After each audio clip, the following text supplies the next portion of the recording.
और फजल रहमान की कीमत नहीं बढ़ानी चाहिए। ये सिर्फ 3 महीने पहले कह रहे थे।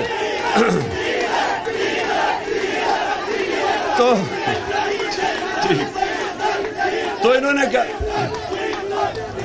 बस इन्होंने कहा कि आपको ना बिजली की, ना तेल की, ना इसकी पेट्रोल की, ना उसकी कीमत नहीं बढ़ानी। अब सुने जरा, एक मिनट सुने सर। अल्लाह याद रखे, अल्लाह अल-हक है, सच का खुदा है। तो 3 महीने में सारी कौम के सामने सच आ गया जब 60 रुपए लीटर पेट्रोल, 60 रुपए डीजल, 10 रुपए यूनिट बिजली, सिर्फ 3 महीने में।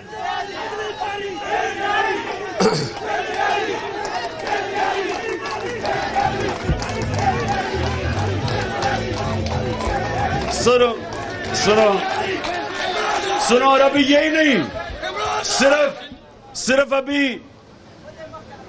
अभी ये सिर्फ डीजल, पेट्रोल और बिजली नहीं बढ़ी, अभी मजीद और बढ़नी है।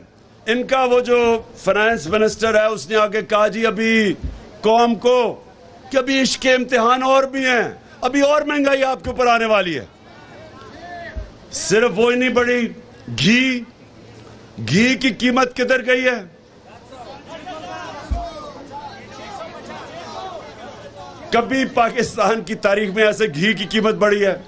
उसके बाद आटा, चीनी, यानी एक चीज, चावल, जो भी चीजें आम आदमी खाने, सब चीजें बढ़ गई। ख्वातीन को तो बेहतर पता होगा कि किस तरह चीजें बढ़ी हैं। अब मेरा आप सबसे, पाकिस्तान के मजदूरों को मेरा पैगाम है,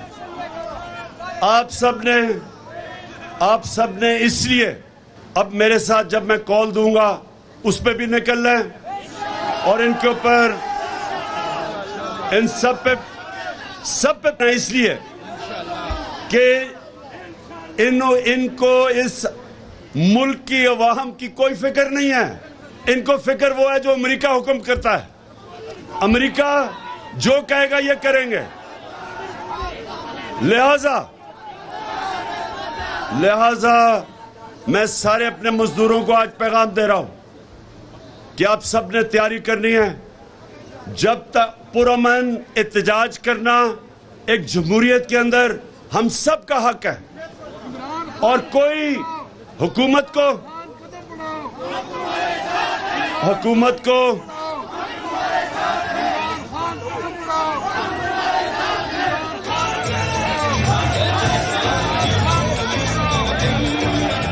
तो 2 चीजें आखिर में जरा सुने, 2 चीजें। एक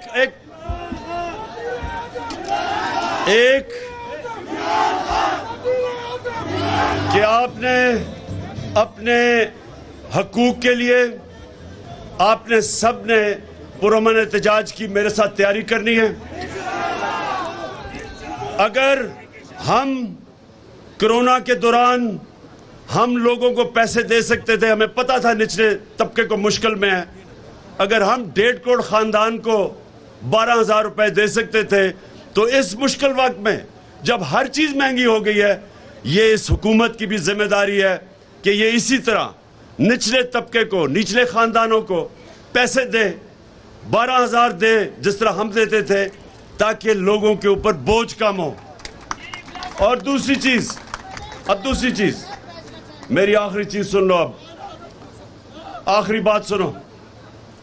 देखे, ये जो हमारे ऊपर चोरों के टोले को हमारे ऊपर मुसल्लत किया है अमेरिका ने, और यहां से जो साजिश हुई है, ये अब समझ जाए कि ये रह गए तो सबसे पहले तो जमहूरियत खत्म, क्योंकि अगर पार्लियामेंट के अंदर ऑपोजिशन लीडर राजा रियाज होगा तो इसका मतलब पार्लियामेंट खत्म है।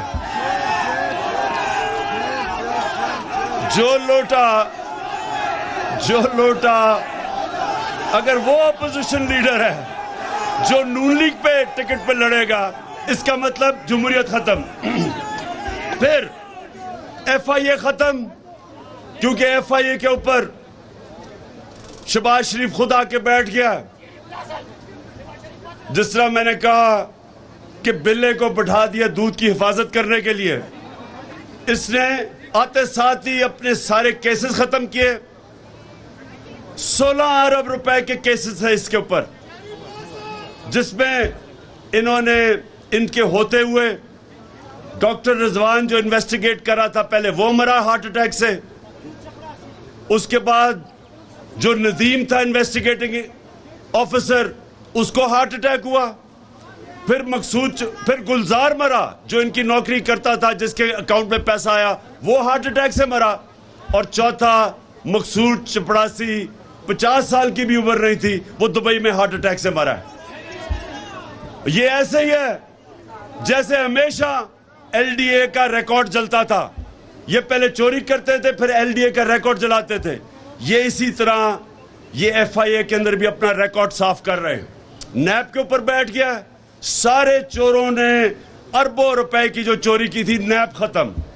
उसके बाद पुलिस का ये हाल है कि हमारे जमाने में कोई बताए हमने किसी के ऊपर झूठा केस किया हो।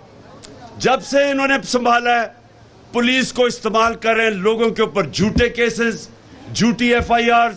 मेरे ऊपर कोई 8 एफआईआर है, सारे हमारे लोगों के ऊपर उन्होंने केसेस किए हैं।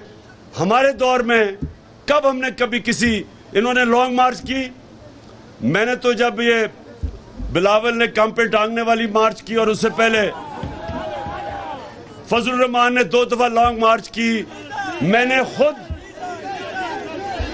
खुद कहा कि मैं आपको खाना भी भिजवाऊंगा, कंटेनर भी दे दूंगा। हमने कभी कोई कंटेनर रखा ना, इनका रास्ता रोका, ना इनको पकड़ धकड़ की। इन्होंने सहाफियों के ऊपर जो कर रहे हैं, आज जो सहाफत की आजादी है वो खतरे में है। एफआईआर काटी जा रही हैं। वो सहाफी जो सच बोलते हैं उनको भगाया हुआ है, उनकी नौकरियां खत्म की जा रही हैं। हमारे जमाने में हम फेक न्यूज की बात करते थे, यहां ये मुंह बंद कर रहे हैं सहाफत का। फिर मीडिया हाउसेस को पैगाम जा रहे हैं कि तहरीक इंसाफ की कवरेज ना करो। और फिर जो ब्यूरोक्रेसी है उसमें करप्ट लोगों को ऊपर लेके आ रहे हैं। तो ये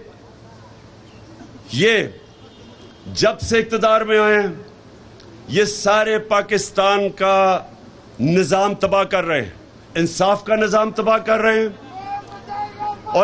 और अगर ये रह गए, ये वो नुकसान करेंगे इस मुल्क को। अगर ये रह गए, ये मुल्क को वो नुकसान करेंगे, कोई दुश्मन नहीं कर सकता कि मुल्क के जब सारे इदारों को ये तबाह करेंगे। अपनी करप्शन बचाने के लिए इलेक्शन कमीशन तबाह कर रहे हैं। इलेक्शन कमीशन को इलेक्शन रिग करके, धांधली करके अपने आप को मुसल्लत करना, कोई भी पाकिस्तान का इदारा ये नहीं छोड़ेंगे। और मुल्क जब तबाह होता है, सिर्फ यही नहीं होता कि उसके पैसे चोरी होते, जब इदारे तबाह होते हैं, मुल्क तबाह हो जाता है। तो मजदूरों तैयार हो जाओ, मैं आपको कॉल दूंगा और इंशाअल्लाह पाकिस्तान की तारीख का सबसे बड़ा एहतजाज करेंगे इनके खिलाफ।